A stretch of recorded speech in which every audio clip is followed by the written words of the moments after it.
શ્રી ગણેશાય નમઃ મિત્રો, આપ જોઈ રહ્યા છો આપણી યુટ્યુબ ચેનલ આશીર્વાદમાં આપ સૌનું સ્વાગત છે। શ્રાવણ માસના ઈષ્ટદેવ ભગવાન શિવ છે। શિવની ઉપાસના કરવાથી ભવોભવના દુઃખ કષ્ટ પીડા મટે અને અંતે મુક્તિ પ્રાપ્ત થાય છે। ભગવાન શિવને પ્રાપ્ત કરવા માટે આપણે અત્યારે શિવ મહાપુરાણના પાઠ સાંભળી રહ્યા છીએ, જે ઈચ્છિત ફળ આપનારું અને પાપનો નાશ કરનારું છે। તે ધર્મ, અર્થ, કામ અને મોક્ષની પ્રાપ્તિ કરાવે છે। આજે આપણે આ વિડીયોમાં સાંભળીશું શિવ મહાપુરાણની બીજી સંહિતા રુદ્ર સંહિતામાં કાર્તિકેયની કથા, ગણપતિજીની કથા અને તારક પુત્રોની કથા વિશે આજે આપણે આ વિડીયોમાં સાંભળીશું। જો આપને મારો વિડીયો પસંદ આવે તો લાઈક કરજો, શેર કરજો અને પહેલીવાર જો આ વિડીયો આ ચેનલમાં જોઈ રહ્યા હોય તો સબસ્ક્રાઈબ કરજો, જેથી મારા નવા વિડીયોની માહિતી તુરંત આપ સુધી પહોંચે। કાર્તિકેયની કથા। બ્રહ્માજીએ નારદને શિવલીલાનો વૃત્તાંત વર્ણવતા આગળ કહ્યું કે શિવને પરણીને આવ્યા બાદ કૈલાસમાં એકાંત સ્થળે શિવ શિવા સાથે દેવતાએ 1000 વર્ષ સુધી પ્રેમ કીડામાં એવા લીન થઈ ગયા કે આનંદ વિભોર પરિસ્થિતિમાં કેવળ એકબીજાના સ્પર્શથી મૂર્છિત થઈ જતા। દિવસ રાતનો પણ તેમને ખ્યાલ ન રહેતો। આ બાજુ દેવો સદાશિવના પુત્રને હાથે તારકસુર ક્યારે ધરાશાયી થાય એની વાટ જોતા હતા। બધા દેવોએ બ્રહ્માજી પાસે જઈ સઘળી વાત કરી। બ્રહ્માજી સહિત સઘળા દેવો વિષ્ણુ પાસે ગયા ને સઘળી વાત કરી। વિષ્ણુએ દેવોને હિંમત આપી શિવજીમાં શ્રદ્ધા વિશ્વાસ રાખવાનું કહ્યું। સમય જતાં વિષ્ણુ દેવો સાથે શિવને મળવા કૈલાસ તરફ ગયા, પરંતુ શિવગણોએ જણાવ્યું કે શિવ પાર્વતીના ભુવનમાં ગયા હોવાથી દર્શન મિલન થશે નહીં। છતાં બધા દેવો દેવીના ભુવન તરફ ગયા ને ઊંચા સ્વરે અને આદ્ર સ્વરે કરતાં કહ્યું કે હે દેવાધિદેવ, તારકાસુરના ત્રાસથી અમે સૌ પીડાઈ રહ્યા છીએ, અમારું રક્ષણ કરો। દેવોના કોલાહલથી સદાશિવ પાર્વતી સાથે પ્રેમ કીડા ત્રજી બહાર આવ્યા અને તમામ દેવોને હિંમત આપી પછી શિવજીએ કહ્યું, તમે મારી રતિક્રિયામાં વિઘ્ન નાખ્યું છે, હવે મારું છોડેલું વીર્ય ગ્રહણ કરવા કોણ તત્પર છે? આમ કહેતા શિવજીનું અમૂલ્ય વીર્ય પૃથ્વી પર પડ્યું। જળહળાટ કરતા તેજના પુંજથી દેવો અંજાઈ ગયા। દેવોની પ્રેરણાથી અગ્નિએ હોલાનું રૂપ લીધું અને એ વીર્યને ચણી ગયું। મહાદેવને આવતા ઘણી વાર થતાં દેવી પાર્વતી બહાર આવ્યા અને તેને સઘળી હકીકત સમજાઈ ગઈ। તેથી તેઓએ ક્રોધિત થઈને દેવોને શાપ આપ્યો, તમે બધાએ મારા વિહારમાં વિષે પાડ્યો છે, જેનાથી હું પુત્ર વિહોણી રહી છું। તેથી તમને શાપ આપું છું કે આજથી માંડી તમારી નારીઓ વાંઝણી રહેશે। પછી અગ્નિદેવને શાપ દેતા કહ્યું, હે દુષ્ટ, તું સદાશિવનું તેજ ગળી ગયો, તે ઠીક નથી કર્યું। આજથી તું સર્વભક્ષી બનીશ, પવિત્ર તેમજ અપવિત્ર સઘળું તું આરોગ, અને દેવો તારા થકી તે બધું આરોગશે। અગ્નિને શાપ આપ્યા બાદ ઘણા સમય બાદ પાર્વતીએ બીજા પુત્ર ગણેશને જન્મ આપ્યો। તેની કથા પાછળ આવશે। દેવોને અપાતી આહુતિઓ અગ્નિમાં અપાય છે। અગ્નિ દ્વારા મળતું અન્ન દેવો ભક્ષણ કરતા હોવાથી અગ્નિએ ગ્રહણ કરેલું મહાદેવનું તેજ દેવોના શરીરમાં ગયું અને તેથી તેઓ ગર્ભયુક્ત બન્યા। દેવો આથી ભયભીત થઈ અને શિવને શરણે આવ્યા। શિવની સૂચનાથી વીર્યને ઓકી નાખવાનું કહેતા દેવોએ ઉલટી વાટે મહાદેવનું તેજ બહાર કાઢી લીધું। પછી તેઓ સુખની અનુભૂતિ કરવા લાગ્યા। પછી અગ્નિને ગર્ભમુક્ત કરવા શિવે તેને કહ્યું કે માઘ મહિનામાં પ્રયાગમાં સવારે જે સ્ત્રીઓ સ્નાન કરવા આવે તેમાં તું શિવ તેજનો પ્રવેશ કરાવ, તેથી તું દાહ મુક્ત બનીશ। તેથી અગ્નિએ પ્રયાગ પાસે જઈ જ્વાળારૂપે પ્રગટ થઈ સ્ત્રીઓની વાટ જોવા માંડી।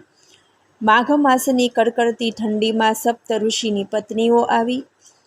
મુનિપત્નીઓ જ્વાળા જોઈ તાપવા લાગી। અરુંધતીએ તેને રોકી, પણ 6 સ્ત્રીઓ તાપવા બેસી જતા અગ્નિએ તેમને રૂવાટા દ્વારા સદાશિવનું તેજ પ્રસરાવી દઈ પોતે મુક્ત બની ગયો। મુનિપત્નીઓ સગર્ભા બનતા તેમના પતિએ તેને ત્યજી દીધી। આથી તેઓ હિમાલય જઈ શિવજીની પ્રેરણાથી શિવવીર્ય ત્યજી દીધું। હિમાલયે તે વીર્ય સહન ન થતાં તેને ગંગામાં પધરાવી દીધું। ગંગાના જલચરોને તે તેજ દઝાડતા ગંગાએ મોટા તરંગો ઉછાળીને તેને કાસડાના ગુચ્છામાં ફેંકી દીધું। તેમાંથી એક સુંદર, મનોહર, તેજસ્વી શિવપુત્રની ઉત્પત્તિ થઈ તે દિવસે માક્ષર સુદ છઠનો તિથિનો દિવસ દીકરાનો પ્રાદુર્ભાવ થયેલો જોઈને શિવા ખૂબ જ પ્રસન્ન થયા. સઘળા દેવો આનંદપૂર્વક જયઘોષ કરવા લાગ્યા. સ્વર્ગમાં દદુંભીના ધ્વનિ ગુંજવા લાગ્યા. દેવોએ પુષ્પવૃષ્ટિ કરી મોટો ઉત્સવ મનાવ્યો. બ્રહ્માએ કહ્યું કે હે નારદ, માક્ષર સુદ છઠને દિવસે પૃથ્વી પર જન્મેલો તેજસ્વી બાળકને જોઈ દેવોની પ્રેરણાથી વિશ્વામિત્ર તેમની પાસે ગયા. ત્યારે બાળકે કહ્યું, હે મહાજ્ઞાની પુરુષ, આપ સદાશિવની પ્રેરણાથી જ અહીં પધાર્યા છો. હું આપને મારા પુરોહિત બનાવવા વિનંતી કરું છું. વિશ્વામિત્રે કહ્યું, હું ક્ષત્રિય પુત્ર છું. હું બ્રાહ્મણ નથી, પરંતુ બ્રાહ્મણનો સેવક છું. ત્યારે બાળકે કહ્યું, આપ આ ક્ષણે મારી કૃપાથી બ્રહ્મર્ષિ થયા. આપ જ મારા જાત સંસ્કાર કરવાને યોગ્ય છો. વિશ્વામિત્રે આનંદિત થઈ તત્ક્ષણે સદાશિવના પુત્રને વેદોક્ત વિધિ મુજબ તમામ સંસ્કારો કર્યા. શિવપુત્રે તેમને દિવ્ય જ્ઞાન મળે તેવા આશીર્વાદ આપ્યા. ત્યારબાદ એ બાળકને શ્વેત નામના અગ્નિએ પોતાના પુત્ર કહી શક્તિ નામનું અમોઘ શસ્ત્ર આપ્યું. એ બાળકે પોતાની શક્તિ વડે કોક પર્વત પર પ્રહાર કરવાથી વીર રાક્ષસો ઉત્પન્ન થઈ તેને મારવા આવ્યા, પરંતુ તે બાળકે સૌને હણી નાખ્યા. આમ આ બાળક નિર્ભયતાથી અવનવી લીલાઓ કરવા લાગ્યો. તે સમયે કૃતિકા નામની 6 સ્ત્રીઓ સ્નાન કરવા માટે આવતા. તેમણે આ બાળકને જોઈ તેના પ્રત્યે હિત જાગ્યું. 6 સ્ત્રીઓને તે બાળકને પયપાન કરાવવાની ઈચ્છા જાગી. તેથી બાળકે પોતાની માયાથી 6 મુખો ઉત્પન્ન કરી 6 સ્ત્રીઓનું સ્તન પાન કર્યું. તેમને સંતોષ આપ્યો અને પ્રત્યેકને માતા તરીકે આદર આપ્યો. 13 સ્ત્રીઓ તે બાળકનું પ્રેમપૂર્વક પોષણ કરવા લાગી. બીજી તરફ પાર્વતીએ શિવજીને તેમના સ્ખલિત થયેલા વીર્ય વિશે પૂછતા સભામાં સૌએ માહિતી આપી અને અંતે કૃતિકાઓ તેને ઉછેરે છે તેમ જણાવ્યું. ત્યારે શિવજીએ વીરભદ્ર, નંદિકેશ્વર વગેરે ગણોને કૃતિકાને ઘેર મોકલ્યા. ગણોએ કૃતિકાના ઘરને ઘેરાવ કર્યો. કૃતિકાએ પોતાની ઘરની આજુબાજુ ગણોને જોઈ વ્યાકુળ થઈ પોતાના પુત્ર સમક્ષ ચિંતા વ્યક્ત કરી, પરંતુ કાર્તિકેય તેમને ચિંતા નહીં કરવાનું જણાવ્યું. બાળક કાર્તિકેય ઘરની બહાર આવતા જોઈ નંદીશ્વરે કહ્યું, હે ભાઈ, હે માતાઓ, અમને મહાદેવજીએ તમારી પાસે મોકલ્યા છે. તમે શિવજીના પુત્ર છો અને કૈલાસ પર સઘળા દેવો એકઠા થઈ તમારી રાહ જુએ છે. તમે દેવોનું કાર્ય કરવા માટે પ્રગટ થયા છો. તમારા હાથે શત્રુઓનો સંહાર થનાર છે. તેથી દેવો તમને દેવસેનાના સેનાપતિ બનાવવા રાજી થયા છે. તમે વિશ્વનો આરંભ કરનારા ઈશ્વરરૂપ છો અને તમે અનેક ગુણોનો સાગર છો. તેથી આ માતુકાઓ તમને સાચવવા માટે સમર્થ નથી. તમે અમારી સાથે ચાલો. કાર્તિકેય માતાને સાંત્વન આપી ગણો સાથે રુદ્રદેવના ઘર તરફ આવ્યા. કાર્તિકેયના આગમનના સમાચાર ચારે બાજુ ફેલાઈ ગયા. સદાશિવ પાર્વતીએ પણ પ્રસન્નતા અનુભવી. ચારે બાજુ પુષ્પોના તોરણ ટીંગાડ્યા. વાજિંત્રોના સૂરો રેલાવા લાગ્યા. શંખધ્વનિ થવા લાગ્યો. દેવપત્નીઓ સાથે પાર્વતીએ તેમનું ભવ્ય સ્વાગત કર્યું. કાર્તિકેય માતા પિતાને પ્રણામ કરી ભેટી પડ્યા. સદાશિવે મંત્રોચ્ચારના ઉચ્ચાર સાથે સભા મંડપમાં ગોઠવેલા રત્નજડિત સિંહાસન પર બેસાડ્યા. દેવર્ષિઓએ તીર્થો જળોનો છંટકાવ કર્યો. મંત્રો ઉચ્ચાર્યા. દેવોએ તેમને ઉત્તમ પ્રકારની ભેટો આપી. સદાશિવ કુમારને પ્રગટ થયાને ફક્ત 6 દિવસ થયા હતા, છતાં શંકર ભગવાનની કૃપાથી તેમને સર્વ અસ્ત્ર શસ્ત્રની વિદ્યા પ્રાપ્ત કરી લીધી. વળી તે યુવાન પણ દેખાવા લાગ્યા. દેવોએ સદાશિવ પાસે તારકાસુરના વધ માટે કાર્તિકેયની માંગણી કરતા શિવે કાર્તિકેય દેવોને સોંપ્યો. કાર્તિકેયની આગેવાની હેઠળ દેવો સંગ્રામ કરવા આગળ વધ્યા. પૃથ્વી અને સમંદરના સંગમ સ્થળે સઘળા દેવો આવી પહોંચ્યા. આ બાજુ તારકાસુર પણ તેના વિશાળ સૈન્ય સાથે સામે આવીને ઊભો રહ્યો.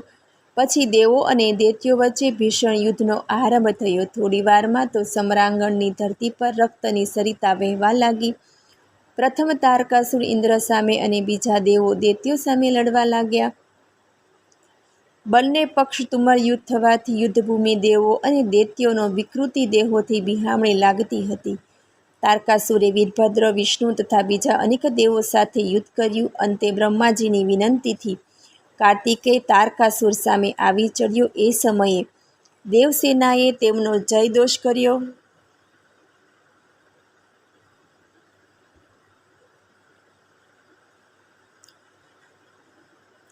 કાર્તિકેય તેમજ તારકાસુર બંને બળપૂર્વક યુદ્ધ કરવા લાગ્યા. વેતાલિક અને ખેસરી યુદ્ધ શસ્ત્રો મુજબ તેના પૃથ્વી તથા આકાશમાં રહી ઝઝૂમવા લાગ્યા. તેમનું ભીષણ યુદ્ધ જોઈ દેવો અને દૈત્યો પ્રક્ષકો બની તે યુદ્ધને નિહાળવા લાગ્યા. તેમનું યુદ્ધ જોઈ દેવોના મનમાં અનેક શંકા કુશંકાઓ થવા લાગી. પણ કુમારે તેમને આશ્વાસન આપી તેજસ્વી શક્તિ ઉઠાવી શિવ સ્મરણ કરીને તે શક્તિથી દૈત્ય પર પ્રહાર કર્યો. શક્તિના પ્રહારથી દૈત્યોના અંગો છિન્ન ભિન્ન થતાં તે થોડીવારમાં મૃત્યુ પામી ધરતી પર ઢગલો થઈને પડ્યો અને તે જ ક્ષણે તારકાસુર તેજ રૂપે કાર્તિકેયમાં લય પામ્યો. કાર્તિકેયનું આ પરાક્રમ જોઈ શિવ પાર્વતી પણ ત્યાં આવી પહોંચ્યા. સઘળા દેવોએ શિવ પાર્વતી તથા કાર્તિકેયની સ્તુતિ કરી આરતી ઉતારી. તે સમયે કોચ નામનો પર્વત કાર્તિકેયને શરણે આવી બાળાસુરના ત્રાસથી મુક્ત કરવા પ્રાર્થના કરી. કાર્તિકેયે પોતાની અતુલ્ય શક્તિ ધારણ કરી મહાદેવનું સ્મરણ કરી તે શક્તિ બાળાસુરને ઉદ્દેશીને ફેંકી અને જોતજોતમાં તે બાળાસુરને ભસ્મ કરી પાછી આવી. આમ કોચને બાળાસુર વધની વાત કરી વિદાય કર્યો. પછી તે ઠેકાણે કાર્તિકેય સર્વ પ્રકારની સિદ્ધિ આપનારા શ્રી પ્રતિગેશ્વર, શ્રી કપાલેશ્વર અને શ્રી કુમારેશ્વર નામના 3 લિંગોની સ્થાપના કરી. તેમજ વિજય સ્તંભ રોપાતા સ્તંભેશ્વર નામે ચોથા લિંગની સ્થાપના થઈ. ત્યારબાદ શેષનાગનો દીકરો કુમદ પ્રહલાસુરના ત્રાસથી કાર્તિકેયને શરણે આવ્યો અને દુષ્ટને સજા કરવા જણાવ્યું. કુમદનાગની વિનમણીથી પાર્વતી પુત્રે શિવનું સ્મરણ કરી અમોઘ શક્તિને પ્રલંબાસુરનો વિનાશ કરવા ફેંકી. તે શક્તિ અંતરિક્ષ માર્ગે ગતિ કરી સસૈન્ય પ્રલંબાસુરને ભસ્મ કરી પાછી આવી. કાર્તિકેયે કુમદનાગને નિર્ભય બનાવી તેને પોતાના નિવાસે મોકલ્યો. પછી સઘળા દેવો સાથે કાર્તિકેય કૈલાસ પર્વત પર વાજતે ગાજતે આવ્યા. સઘળા દેવોએ શિવ પાર્વતીની સ્તુતિ કરી પ્રણામ કર્યા. પ્રસન્ન થયેલા શિવ પાર્વતીએ કુમાર પર વહાલ વસાવ્યું ને મોટો ઉત્સવ કર્યો. પ્રસન્ન થયેલા શિવજીએ કહ્યું, હે દેવો, જ્યારે તમે કોઈ મુશ્કેલીમાં આવો ત્યારે મને અવશ્ય યાદ કરશો. હું તમને સહાય કરીશ, તમારું રક્ષણ કરીશ. પછી સૌ પોતપોતાને નિવાસે વિદાય થયા. ગણપતિ ગણેશની કથા. સૂતજીએ સેનકાનિક ઋષિઓને કહ્યું કે એક દિવસ પાર્વતીની સખીઓએ વાત વાતમાં કહ્યું, પ્રભુ શિવજીના બધા ગણો શિવજીની આજ્ઞામાં રહેનારો છે. આપણો કહી શકાય એવો એકે ગણ ઉત્પન્ન કરવો જોઈએ. પાર્વતીને સખીની વાતમાં સલાહ ફાયદાકારક લાગી. સદાશિવ પુનઃ તપ કરવા ગયા ત્યારે પાર્વતી એક આજ્ઞાકિત સેવક ઉત્પન્ન કરવાનો વિચાર કરતા પોતાના દેહમાંથી ઉતરેલા મેલમાંથી એક પુરુષની આકૃતિ સર્જી તેમાં પ્રાણ સિંચર્યા. તેમણે પુત્રને સુંદર વસ્ત્ર પહેરાવી ગણપતિ નામ આપી તેને દ્વારપાળ બનાવ્યો. પાર્વતીએ તેના હાથમાં દંડ આપી પોતાના આવાસમાં કોઈ પ્રવેશે નહીં એવી સૂચના આપીને દ્વાર આગળ ચોકી કરવા કહ્યું. નિત્યક્રમ મુજબ દેવી પાર્વતી સ્નાન માટે નિવાસની અંદર ગયા. ત્યારે તપ કરીને પાછા ફરેલ ભગવાન શંકરે ગૃહ પ્રવેશ કરતા જતાં ગણેશે તેમને અટકાવ્યા અને કહ્યું કે હમણાં માતાજી સ્નાન કરવા બેઠા છે, માટે હે દેવ તમે પાછા જાઓ. શિવજીએ તેની વાત ગણકારી નહીં અને તેઓ આગળ વધ્યા. ગણેશજીએ રીતસરની લાકડી ઉગામી લીધી. શિવજીને ચક્કર આવતા તેઓ કાળમીંઢ થઈ ગયા. ગણેશ અને શિવજીનો કોલાહલ સાંભળી ગણેશજીના ગણો ત્યાં આવી પહોંચ્યા. તેમણે ગણેશને ઘણા સમજાવ્યા પણ તેઓ અડગ રહ્યા. છેવટે શિવજીની આજ્ઞા થતાં ગણો ગણેશને મારવા દોડ્યા. ગણેશજીએ મોટી ભૂંગળી વડે બધાને ઘાયલ કર્યા. એ સમયે બ્રહ્મા અને વિષ્ણુ સહિત બધા દેવો આવી પહોંચ્યા. ગણેશ ક્રોધે ભરાઈ બ્રહ્માજીના દાઢી મૂછ ખેંચતા બ્રહ્માજી જતા રહ્યા. અન્ય દેવો ગણેશજી સમક્ષ યુદ્ધે ચડ્યા. જગદંબાએ યુદ્ધની વાત સાંભળી ક્રોધે ભરાઈ પોતાના ગણને મદદ માટે 2 શક્તિઓ પેદા કરી મોકલી. દેવો શસ્ત્ર ફેંકી હુમલો કરતા પણ 2 શક્તિઓ તે શસ્ત્રો પોતાના મુખમાં હોમી દેતી. અન્ય દેવોની વાત સાંભળી શિવજી યુદ્ધ માટે તૈયાર થયા અને ત્રિશૂળથી લડવા લાગ્યા. ગણેશજીએ પોતાની ભૂગોળ વડે ત્રિશૂળ નીચે પાડી દીધું. શિવજીએ તેની શક્તિ જોઈ વિચાર્યું કે આને પ્રપંચ વિના મારી શકાશે નહીં. છેવટે વિષ્ણુએ તેને યુદ્ધ માટે મોકલ્યા. વિષ્ણુ અને ગણેશ વચ્ચે ઘણો લાંબો સમય યુદ્ધ ચાલ્યું. એ દરમિયાન શિવજીએ લાગ જોઈ ગણેશજીનું મસ્તક ઉડાવી દીધું. પાર્વતીજીને આ વાતની જાણ થતાં ખૂબ જ ક્રોધે ભરાઈ અસંખ્ય શક્તિઓ ઉત્પન્ન કરી અને તે સઘળી શક્તિઓએ પાર્વતીને કહ્યું, તમે મારી આજ્ઞાથી પ્રલય કરતા હો તેમ સર્વ દેવો, ઋષિઓ, યક્ષો, રાક્ષસો, ગણોને તેમજ પારકા અને પોતાને જે મળે તેને ગળી જાઓ. માતાની આજ્ઞા થતાં જ સઘળી શક્તિઓ કાળઝાળ બની દોડી ગઈ. બ્રહ્મા, વિષ્ણુ તથા સર્વ દેવોએ હત્યાકાંડ થતો અટકાવવા પાર્વતીજીને પ્રસન્ન કરવાનું વિચાર્યું. દેવોએ ઋષિઓ તથા નારદજીને આ માટે પાર્વતીજી સમક્ષ મોકલ્યા. તેમણે માતાજીની વારંવાર સ્તુતિ કરી અને શાંત થવા કહ્યું. દેવર્ષિઓની સ્તુતિથી માતાજી શાંત થયા. એમણે કહ્યું, મારો પુત્ર ફરી જીવિત થાય તો જ સંહાર અટકે, તેમજ આ મારો દીકરો સર્વ દેવોને અધ્યક્ષ બનીને પૂજવા લાયક શુભ મંગળ બને તો જ ત્રણેય લોકમાં શાંતિ થશે. દેવર્ષિઓએ દેવો પાસે આવી સઘળી વાત કરી. શિવજીએ દેવીની બધી વાત માન્ય રાખી. પછી તેમણે ગણોને આજ્ઞા કરતા ગણેશજીના ધડ પર છોડ. શિવગણો માર્ગમાં સર્વપ્રથમ મળેલા હાથીનું મસ્તક લાવી ગણેશજીના ધડ પર જોડી દીધું. પછી શિવજીએ વેદ મંત્રોના દોષ સાથે મંત્રેલું પાણી ગણેશજીના શરીર પર છાંટ્યું. તેથી તે આળસ મરીને ઊભા થયા. પુત્રને જીવતો જોઈ પાર્વતીએ તેને હાથમાં ઉંચકી ભેટી પડ્યા અને તેને આશીર્વાદ આપતા કહ્યું, હે પુત્ર, તારા મુખ પર સિંદૂર દેખાતા તું સિંદૂર વડે પૂજાઈ જે કોઈ પુષ્પો, ચંદન, સુગંધીદાર દ્રવ્યો, નૈવેદ્ય, તાંદુલ, આરતી અને નમસ્કાર વડે તારી પૂજા કરશે તેની સર્વ સિદ્ધિ મળશે. પછી ગણેશજીએ શિવને પ્રણામ કર્યા અને માફી માંગી. શિવજીએ તેમને આશીર્વાદ આપી પોતાના બીજા પુત્ર તરીકે સ્વીકાર્યો. ગણેશજીએ બ્રહ્મા, વિષ્ણુ અને નારદની ક્ષમા માગી. સઘળાએ તેમને આશીર્વાદ આપ્યા અને કહ્યું, અમે ત્રણેય દેવો જગતમાં જેવા પૂજ્ય છે એવા જ પૂજ્ય ગણેશ પણ થાઓ. સર્વ વિઘ્નોને હરનારા ગણેશની અગ્ર પૂજા કર્યા બાદ અમારી પૂજા થશે. આમ કહી ત્રિદેવોએ તેમને સર્વગણોના અધ્યક્ષ તરીકે જાહેર કર્યા. પછી શિવજીએ કહ્યું કે હે ગણપતિ, તમે ભાદ્ર માસની કૃષ્ણ પક્ષની ચોથના દિવસે ચંદ્રોદય સમયે પાર્વતીના ચિત્તથી પ્રગટ થયા છો. તેથી તે સમયે તમારી વિધિપૂર્વક પૂજા કરી તમારું વ્રત કરનારની સર્વ મનોકામના પૂર્ણ થશે. આમ ગણેશજીની અધ્યક્ષ પદે પ્રતિષ્ઠા થતાં સર્વત્ર ઉત્સવ થઈ રહ્યો. આકાશમાંથી પુષ્પવૃષ્ટિ થઈ રહી. સર્વ જગતમાં શાંતિ જેવું થઈને રહ્યું. શિવજી અને પાર્વતી પ્રસન્ન થયા. સર્વ દેવો અને મુનિઓ વગેરે તે પછી પણ પોતપોતાને સ્થાને ગયા. એક દિવસ શિવ પાર્વતીને વિચાર આવ્યો કે પુત્રો હવે લગ્નને યોગ્ય થઈ ગયા છે, તેથી તેનો વિવાહ કરવો જોઈએ. શિવજીએ બંને પુત્રો સમક્ષ એવી શરત મૂકી, તમારામાંથી જે પૃથ્વીની પ્રદક્ષિણા કરી પહેલો આવે તેનો શુભ વિવાહ પ્રથમ કરો. આ સાંભળી કાર્તિકે તો પૃથ્વીની પ્રદક્ષિણા કરવા નીકળી પડ્યા. જ્યારે ગણેશ તો એમને એમ ઊભા રહી કંઈક વિચારવા લાગ્યા. પછી તેઓ સ્નાન કરી માતા પિતા પાસે આવ્યા અને તેમને આસન પર બેસવા કહ્યું. શિવ પાર્વતી આસન પર બિરાજ્યા કે પાર્વતીજીએ તેમની વિધિવત પૂજા કરી. એ પછી 7 વાર પ્રદક્ષિણા કરી વારંવાર પ્રણામ કરતા ગયા. પછી માતા પિતાએ વિવાહ માટે પ્રાર્થના કરી. ત્યારે માતા પિતા હસ્યા અને બોલ્યા, તું લગ્ન માટેની શરત ભૂલી ગયો કે શું તારા ભાઈની જેમ પૃથ્વીની પ્રદક્ષિણા કરવા ક્યારે ગયો? તું તો ગયો જ નથી. ગણેશે હસીને કહ્યું, વેદો અને શાસ્ત્રોમાં કહ્યું છે કે જે કોઈ પ્રસન્નતાપૂર્વક માતા પિતાનું પૂજન કરીને તેમની પ્રદક્ષિણા કરે તેને પૃથ્વીની પ્રદક્ષિણા કર્યાનું ફળ પ્રાપ્ત થશે.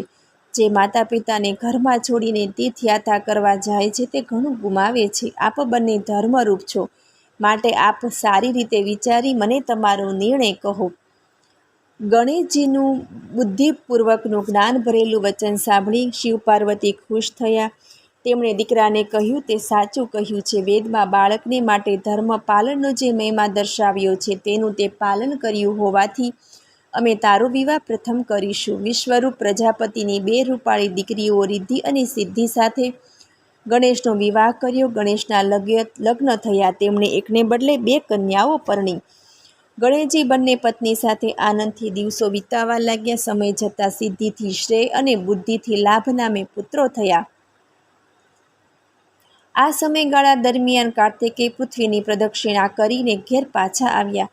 ત્યારે તેમણે ગણેશજીના લગ્નની વાત જાણી. તેઓ આ જાણી ઘણી ગુસ્સે થઈ ગયા. વળી નારદજીએ બળતામાં ઘી હોમી તેમને વધારે ચડાવ્યા. તેઓ ક્રોધથી વ્યાકુળ થઈ માતા પિતાને વંદન કરી દક્ષિણ દિશામાં આવેલા કોચ પર્વત ઉપર ચાલ્યા ગયા અને કુંવારા રહ્યા. હાલમાં પણ તેઓ કોચ પર્વત પર વસે છે. તેમજ દર્શન માત્રથી લોકોના પાપ દૂર કરે છે. કાર્તિકે પૂનમના દિવસે કાર્તિકેયના દર્શન કરવાથી સર્વ પાપો નાશ પામે તેમજ ઈચ્છિત ફળની પ્રાપ્તિ થાય છે. પુત્ર વિયોગ અસહ્ય થતાં શિવ શિવા કોચ પર્વત પર ગયા અને સદાશિવે તે જગ્યાએ પોતાના અંશથી જ્યોતિર્લિંગ સ્વરૂપે પ્રગટ થઈ નિવાસ કર્યો. આજે પણ ત્યાં પાર્વતી સહિત સદાશિવ બિરાજે છે. તેઓ ભક્તનું સર્વ રીતે મંગલ કરે છે. દર અમાસે સદાશિવ અને દર પૂર્ણિમાએ પાર્વતી પુત્રની પાસે જય અને સ્નેહ અને પ્રેમથી રહે છે. તારક પુત્રોની કથા. સદાશિવના દીકરા કાર્તિકે તારકાસુરનો નાશ કર્યો. તેથી તેના 3 પુત્રો તારકાક્ષ, વિદ્યુન્માલી અને કમલાક્ષ ખૂબ દુઃખી થયા. તે સઘળા ભેગા થઈ ભોગો છોડી દઈ ઉગ્ર તપ કરવાનું વિચાર્યું. ત્રણેય પર્વતની ગુફામાં ચાલ્યા ગયા. તેમણે ટાઢ, તડકો, વરસાદ, ભૂખ, તરસ વેઠી ઉગ્ર તપ કર્યું. તેમણે પિતાની માફક ફક્ત વાયુનો આહાર કરી ઊંધામાંથી ઊંચા હાથ કરી આમ અનેક રીતે તપ કરતાં કરતાં હજારો વર્ષો વીતી ગયા. બ્રહ્માજીએ પ્રસન્ન થઈ તેમણે વરદાન માગવા કહ્યું. ત્યારે તેણે કહ્યું, અમને કોઈ પ્રાણી મારી શકે નહીં. ગળપણ, રોગ અને મૃત્યુ અમને કોઈ કાળે પ્રાપ્ત ન થાવું. અમને અજરા અમર થવાનું વરદાન દો. ત્યારે બ્રહ્માજી બોલ્યા, આ ભૂતલ પર જન્મનાર કોઈને પણ અમરત્વ મળતું નથી. જન્મેલા પ્રાણીનું મૃત્યુ અવશ્ય થાય છે. તમે કોઈ બીજું વરદાન માગો. પછી અસુરોએ કહ્યું, હે દેવ, અત્યંત સમૃદ્ધિથી સભર તેમજ દેવોથી જીતાય નહીં એવા 3 નગરો અમને બનાવી આપો. અમે એ નગરોમાં વસવાટ કરીશું. તારકાક્ષે સોનાનું, કમલાક્ષે રૂપાનું અને વિદ્યુન્માલીએ વ્રજનું મોટું લોખંડી નગર માગ્યું. મયદાનવે સ્વર્ગ, અંતરિક્ષ અને ભૂતળમાં એ નગરોની રચના કરી. આ નગરની રક્ષા માટે મયદાને બ્રહ્મા અને વિષ્ણુના ભક્ત એવા મહાપરાક્રમી વીરો ગોઠવ્યા હતા. 3 ભાઈઓ સર્વ પ્રકારની સુખ સમૃદ્ધિવાળા નગરોમાં અનેક પ્રકારના ભોગો ભોગવવા માંડ્યા. તેમજ તેઓ શિવજીની ભક્તિ કરી સુખ શાંતિથી જીવન પસાર કરવા લાગ્યા. તારકાસુર પુત્રોની સાથે રહી મયદાનવે આપેલા ત્રાસથી વ્યાકુળ થઈ દેવો બ્રહ્માજી પાસે ગયા અને દૈત્યોના નાશનો ઉપાય કરવા પ્રાર્થના કરી. ત્યારે બ્રહ્માજીએ કહ્યું કે તમારું રક્ષણ કરવા ભોળાનાથ બેઠા છે. તમે સઘળા ત્યાં ઉપડો અને શિવ શંભુને મળો. બધા દેવો કૈલાસ પર ગયા અને ત્યાં જઈને શ્રદ્ધા ભાવથી પ્રાર્થના કરીને કહેવા લાગ્યા કે હે ભોળાનાથ, તારકાસુરના પુત્રોએ વરદાન મેળવીને અમને પરાસ્ત કર્યા છે. અમારા યજ્ઞ ભાગ બંધ કર્યા છે. ઋષિઓના ધર્મ પણ અટકાવ્યા છે. સદાશિવે કહ્યું કે હે દેવો, હું તમારું સઘળું દુઃખ જાણું છું, પરંતુ ત્રિપુરના સ્વામીઓ અત્યંત પુણ્યશાળી છે. તેથી તેમનો નાશ ધર્મ દ્રષ્ટિએ કરવો યોગ્ય નથી. વળી તેઓ મારા ભક્ત છે. તેથી તમે સૌ વિષ્ણુ પાસે જાઓ. બધા દેવો બ્રહ્માને લઈ વિષ્ણુને મળવા ગયા. પોતાનું દુઃખ કહ્યું. ત્યારે વિષ્ણુએ કહ્યું કે તારકાસુરના પુત્રો તો શિવ ભક્તો છે, છતાં મારી બુદ્ધિ પ્રમાણે દેવોનું કાર્ય હું જરૂર કરીશ. દૈત્યોને શિવ ભક્ત રહિત બનાવીશ, એટલે શિવ તેમને ભસ્મ કરશે. વિષ્ણુએ યજ્ઞ પુરુષનું ભક્તિભાવથી પૂજન કર્યું, એટલે યજ્ઞકુંડમાંથી હજારો ભૂતોના ટોળા નીકળી પડ્યા. વિષ્ણુની આજ્ઞા થતાં બધા ભૂતો શાસ્ત્રો ધારણ કરી 3 નગરોમાં ભાંગફોડ કરવા નીકળી પડ્યા. પણ તેઓ બળીને રાખમાં ભળી જવા લાગ્યા. જે બચ્યા તે પુનઃ વિષ્ણુ પાસે દોડીને ગયા. વિષ્ણુએ તેમને ધર્મથી વિમુખ કરવા માટે વિચાર્યું. તેમણે દૈત્યનો નાશ કરવા માટે એક અરિહંત નામનો માયાવી પુરુષ ઉત્પન્ન કર્યો. તેનું માથું મુંડેલું, વસ્ત્રો વેલાઘેલા, કાષ્ઠપાત્ર ધારણ કરેલું હતું. વિષ્ણુએ તેને 16,000 શ્લોકવાળું વેદો તથા સ્મૃતિના ધર્મોથી વિરુદ્ધ વર્ણાશ્રમ વિનાનું અભ્રષ્ટ ભાષામાં એક માયામય શાસ્ત્ર તૈયાર કરવા આજ્ઞા આપી. તેમજ તેને આ લોકમાં જ સ્વર્ગ નરકનું ભાન થાય એવું શાસ્ત્ર શીખવ્યું. પછી તેને સૂચના અપાઈ કે અરિહંત, ત્રણેય નગરમાં જઈને વસતા સર્વ દૈત્યોને મોહ પમાડી તારે શિષ્યો બનાવવા અને તેમને આ અજ્ઞાનરૂપ ધર્મનો પ્રચાર કરી તેનો વિનાશ કરજે. અરિહંતે પોતાના જેવા સ્વરૂપવાળા 4 શિષ્યો ઋષિ, યતિ, ક્રિય અને ઉપાધ્યા નામધારી ઉત્પન્ન કર્યા અને પાખંડ ધર્મનો પ્રચાર શરૂ કર્યો. યતિનગરની બહારના ઉદ્યાનમાં રહી ત્રિપુરવાસીઓને મોહમાં નાખવા માંડ્યો, પણ એનાથી કંઈ બની શક્યું નહીં. તેથી તે નિરાશ થઈ વિષ્ણુનું સ્મરણ કરતા વિષ્ણુએ તેને મદદ અર્થે નારદજીને મોકલ્યા. નારદજી માયાવીની સાથે માયાવી બની નગરમાં પ્રવેશ્યા અને ત્રણેય નગરના સ્વામીની પાસે જઈ કહ્યું, અહીં આપના નગરમાં વેદ અને સર્વ વિદ્યાઓના જ્ઞાતા એક મહાયતિ આવ્યા છે અને મેં પણ એમની પાસે દીક્ષા લીધી છે. એ ધર્મની દીક્ષા ખરેખર લેવા જેવી છે. તેમના વચનોથી પ્રભાવિત થઈ ત્રણેય અસુરોએ દીક્ષા લીધી અને ત્રણેય નગરોમાં એ માયાવી મુનિ અને તેમના શિષ્યોએ પ્રચાર શરૂ કરી દીધો. આ લોકો તર્કો વડે દૈત્ય રાજાઓ અને નગરવાસીઓને ઉલટું સુલટું સમજાવી ત્રિપુરમાં વેદ ધર્મનો નાશ કરાવી યતિએ પોતાની માયાએ તેને બરાબર જકડી લીધા. ધીરે ધીરે દેવધર્મો, કુળધર્મો, યજ્ઞધર્મો, વ્રતધર્મો, પૂજાધર્મો વગેરેનો નાશ કરાવ્યો. તેઓની બુદ્ધિ પણ નાશ કરાવી. દૈત્યો વેદધર્મથી ભ્રષ્ટ થયા, તેથી અધર્મ પ્રબળ બનતો ગયો. પરિણામ એ આવ્યું કે ત્રિપુર નગરમાં દરિદ્રતા અને વિષ્ણુની માયા પ્રવેશી અને લક્ષ્મી તથા સમૃદ્ધિ વિદાય થઈ. માયાથી મોહિત થયેલા અસુરોએ છેવટે શિવજીનું પૂજન છોડી દીધું.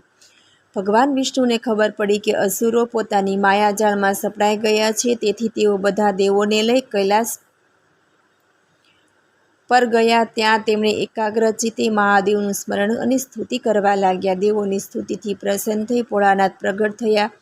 ત્યારે વિષ્ણુએ કહ્યું કે હે દેવાધિદેવ, દૈત્ય નગરીમાં સર્વ વેદ ધર્મ ત્યજી અન્ય ધર્મી બન્યા છે. હવે આપ યોગ્ય કરો. શિવજીએ કહ્યું, હું ચક્રવર્તી ન હોવાથી મારી પાસે રથ, ધનુષ, બાણ કોઈ સામગ્રી નથી. હું શું લઈને દૈત્યો સામે યુદ્ધ કરું? દેવો ખુશ થઈ પોતાના સર્વ સાધનો શિવજીને આપવા તત્પર થયા. એ દરમિયાન દેવી પાર્વતીજી પોતાના 2 પુત્રો સહિત ત્યાં આવી ચડ્યા અને શિવજીની સાથે કંઈક મંત્રણા કરી ચારે નિવાસની અંદર ચાલ્યા ગયા અને સઘળા દેવો તથા મૂઢ બનીને ઊભા રહ્યા. ત્યારે શિવજીના ગણ કુંભોદરે આવી તેમને મારીને હાંકી કાઢ્યા. દેવો ત્યાં પડતા આથડતા દૂર ચાલ્યા ગયા. તેઓ વિષ્ણુ પાસે જઈ સઘળી હકીકત જણાવી. ત્યારે વિષ્ણુએ તેમને સલાહ આપી, તમે ઓમ નમઃ શિવાય શુભમ શુભમ કુરુ શિવાય નમઃ ઓમ આ મંત્રનો સતત જાપ કરો. આ રીતે કરોડ જેટલા જાપ કરશો તો ભોળાનાથ જરૂર તમારું કાર્ય કરવા તત્પર થશે. પછી બ્રહ્મા, વિષ્ણુ, સર્વ દેવો તથા મુનિઓએ આ જપનો શુભારંભ કરી શિવજીમાં પોતાનું ધ્યાન પરોવી દીધું. કરોડો જપ પૂરા થયા કે પ્રભુ શિવજીએ તેના દર્શન થયા. મહાદેવે તેને વરદાન આપવા કહ્યું. ત્યારે દેવોએ કહ્યું કે તમે ત્રણેય નગરો નાશ કરી અમારું રક્ષણ કરો એવું કહ્યું. ભગવાન સદાશિવે તેમને યુદ્ધ માટે રથ, સારથી, દિવ્ય ધનુષ તેમજ સર્વોત્તમ બાળની વ્યવસ્થા કરવાનું કહ્યું. ઉપરાંત ચક્રવર્તીનો સાજ તૈયાર કરવાનું કહ્યું. દેવોએ શિવજીની આજ્ઞા મુજબ સઘળી વ્યવસ્થા આરંભી દીધી. રુદ્રદેવ માટે તૈયાર કરેલા સોનાના રથમાં એક પૈડું સૂર્યદેવ અને બીજું પૈડું ચંદ્રદેવ બન્યા. જમણા પૈડામાં 12 આરા, ડાબાને 16 આરા. જમણા પૈડામાં 12 આદિત્ય, ડાબામાં ચંદ્રની 16 કળાઓ શોભતી હતી.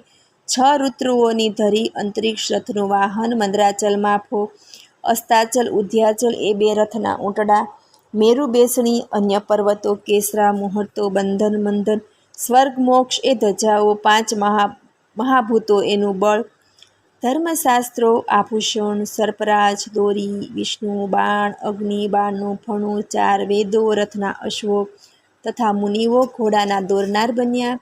આમ અતિ દિવ્ય દુર્લભ રથ બનાવીને સારથી બ્રહ્માએ શિવની સમક્ષ મૂક્યો. શિવ એની પર આરૂઢ થયા.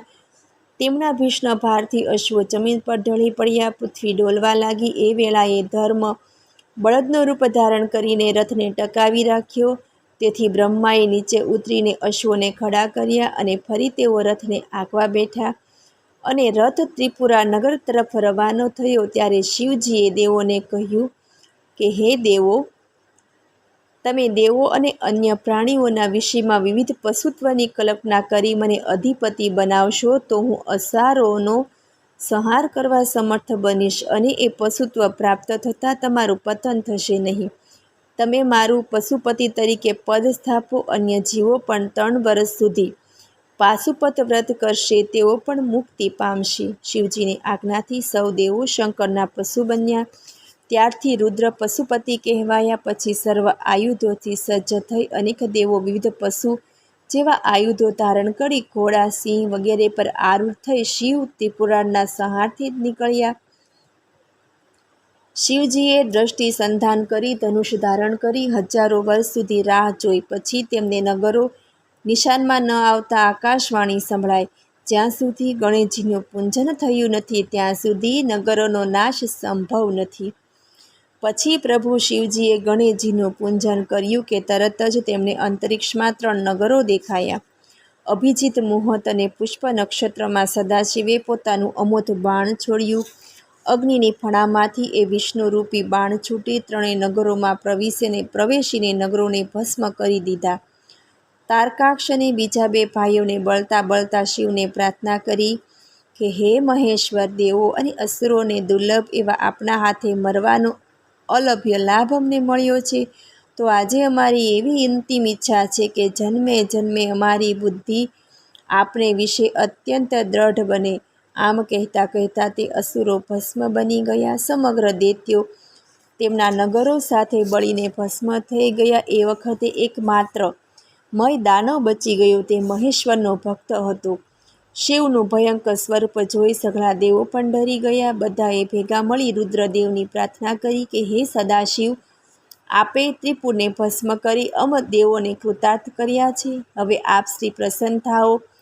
અમે આપનું પુનઃ વંદન કરીએ છીએ. સ્તુતિથી પ્રસન્ન થયેલા સદાશિવ પોતાના રૌદ્ર સ્વરૂપને સમેટી લીધું. એ સમયે મયદાનવ આવી મહાદેવની ભક્તિભાવપૂર્વક પ્રાર્થના કરી કહ્યું કે હે રુદ્ર, હું આપને શરણે આવ્યો છું. આપના સંહારમાંથી મને બચાવો. હું આપના વિના અન્ય કોઈનું રટણ કરતો નથી. મને અભયદાન આપો. શિવજીએ પ્રસન્ન થઈ વરદાન માગવા કહ્યું. ત્યારે તેને કહ્યું, આપ વિશે મને સદૈવ ભક્તિ આપો. તેમજ આપના તમામ ભક્તો મને મિત્ર માને. મારામાં કદી આસુરી ભાવ રાખે નહીં અને હું આપના ભજનમાં સદા મગ્ન રહું. શિવજીએ કહ્યું, તું તારા પરિવાર સહિત વિતલ નામના પાતાળ લોકમાં જા અને સ્વર્ગના કરતાં પણ ઉત્તમ ભોગો ભોગવી સુખેથી જીવન પસાર કર. મયદાનવ સર્વદેવો અને મુનિઓને વંદન કરી વિતલ લોકમાં ચાલ્યો ગયો. ત્યારબાદ દૈત્ય નગરીમાં અવળો ઉપદેશ આપી સંતાપ પામેલા શિવભક્તો શિવ શરણે આવી તેમના દુષ્ટ કાર્યના ફળમાંથી બચાવવા પ્રાર્થના કરવા લાગી. શિવે તેમને આશ્વાસન આપી કહ્યું, તમે શિવના સેવક રૂપે દેવર્ષિઓનું હિત કાર્ય કર્યું હોવાથી તમારી દુર્ગતિ નહીં થાય. તમે સૌ કલયુગ ન આવે ત્યાં સુધી મારવાડમાં વસજો. કલયુગના આગમન બાદ તમારો પાખંડ મત સ્થાપજો. એ વખતે મોહ પામેલા લોકો તમારા મતનો જરૂર સ્વીકાર કરશે. પછી તેઓ મારવાડ તરફ ચાલ્યા ગયા. તેમના ગયા બાદ સદાશિવ પણ અદૃશ્ય થયા. સર્વદેવો પણ પોતપોતાને સ્થાને ચાલ્યા ગયા. ઓમ ત્રંબકમ યજામહે સુગંધિમ પુષ્ટિવર્ધનમ ઉર્વારુકમેવ બંધનાન મૃત્યુમોક્ષીમામૃતાत्. મને સાંભળવા બદલ ધન્યવાદ. જો આપણે મારો વિડીયો પસંદ આવે તો લાઈક કરજો, શેર કરજો અને પહેલી વાર જો આ વિડીયો આ ચેનલમાં જોઈ રહ્યા હોય તો સબસ્ક્રાઈબ કરજો, જેથી મારા નવા વિડીયોની માહિતી તુરંત આપ સુધી પહોંચે. ધન્યવાદ. જય શ્રી કૃષ્ણ.